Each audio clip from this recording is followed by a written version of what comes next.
We're back at Rockingham Speedway, and this could have big implications in the championship chase. Justin Lofton in the 6th just made contact with the wall, came to pit road to put right side tires on the car. He'll go back to the track, but definitely 1 lap down, very close to being 2 down. He's got to watch pit road speed. Let's take another look at what happened. He's just going to get loose there and has to chase it up the hill. Makes pretty good contact with the outside wall that brought him to pit road. And you've kind of seen that coming today. You can see the guys who have kind of taken their time and make sure that they stay in that rhythm. And I think he just got a little bit too aggressive a couple times today. You saw him get into the lap car back there, and you saw him get loose off of 4 there, just pushing a little too hard. Another car that seemed to have a problem was Patrick Shelter, coming off of 2, slowed down the backstretch, and it looks like he's back up to speed now. Yeah, by the time he got back over to our position in the front stretch, he was back up to speed. Not sure exactly what happened. He's being shown in the 4th spot now. Ricky Carmichael behind him. In front of him, though, it's Ken Schrader, Sean Case, and Parker Kligerman. Those are your top 3. That's the difference between 1 and 2 now. Ken Schrader in the 52, Sean Case in the 25. We've seen after restarts that 25 able to get right to the inside of the 52, but has not been able to pass Ken Schrader today. Ray Dunlap. You guys were wondering about Patrick Shelter as he came off of turn number 2. The engine just completely shut off on his race car, so he switched ignition boxes, fired it right back up, and off it went again. So some sort of ignition problem. And guys, I think it's interesting because these are 2 drivers that we certainly have to talk a lot about all season when it comes to a championship chase. Lofton came in as the points leader, Shelter was 3rd. So I think that's very interesting. Even though we're only at race 3 of the season, these guys have their eye on a championship. You know how amazing, too. We never hear of Mallory ignition problems. I mean, they just never have an ignition problem here, but Patrick Shelter having to go to the backup. You see his stats right there, 48 career starts, 15 top 10 finishes, 7 top 5s, and a huge win last time out at Salem. There's the bag that we saw earlier. Now is on the hood. It's actually hooked to one of the hood pins of Ken Schrader's car. That's not going to do anything but just annoy Kenny Schrader with that thing flapping in front of him. As long as it doesn't get in the cowl right there. Yeah. It'll be mostly annoying, but as long as it doesn't get in the cowl, that'll be the only problem that he could face there. Cowl right at the base of the windshield. I'm impressed, Rick. Ray Dunlap. Well, the 6 is back on pit road working on that right side. Justin Lofton said he had a real bad vibration, so they're going to look up there underneath at the right side and make sure there's no suspension damage. They'll put that tire back on, try to get the fender pulled off. You see some bare bond going on the right rear there, but again, these guys losing very valuable time here on pit road while the race continues under green. And it looks like he's going to serve a penalty as well. The ARCA RE/MAX official was standing there pointing to his watch.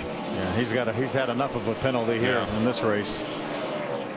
But that's the great thing about the ARCA series is you can take these young drivers here. They can learn to make mistakes. They can get on the right racetracks. ARCA does a great job with the RPM rule, the tire rule, limiting the weekends to shorter days so that it doesn't cost as much money as you would have to spend to teach these guys on a truck level or a nationwide level.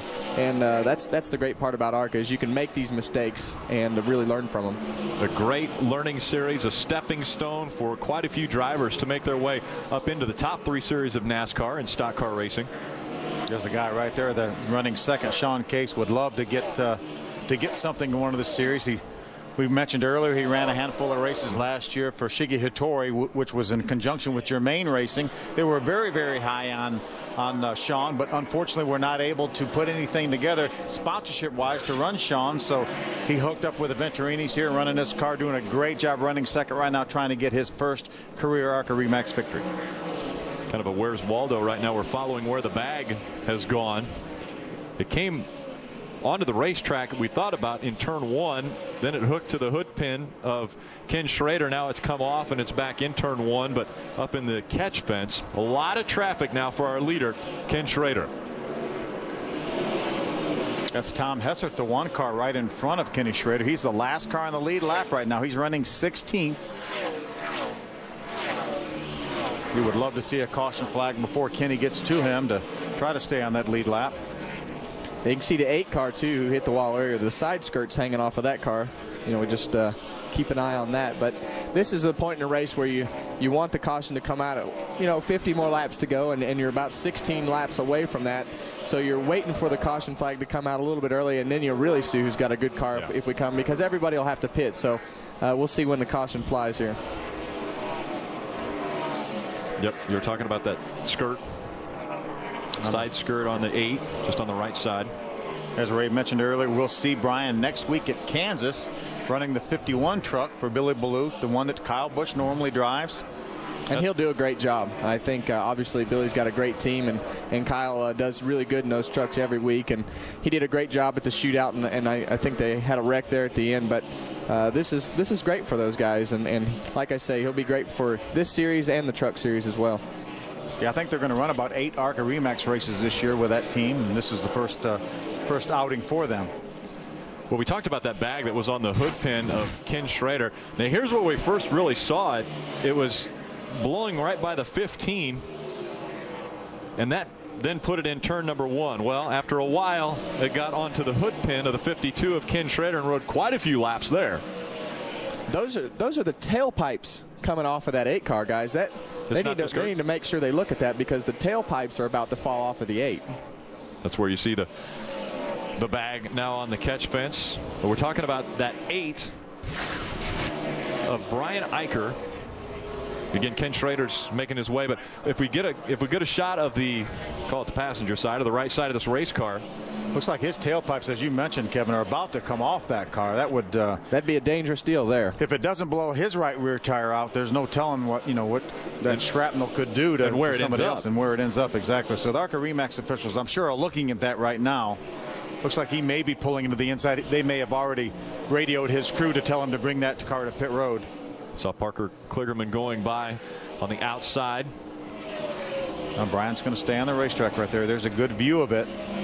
Remember, all the damage resulted from him making contact with the outside wall. He's actually 3 laps down. Brian is being scored. Only 13 cars on the lead lap. Ken Schrader continuing a blistering pace here at the Rock. Sean Case runs second. We'll be back for more green flag laps.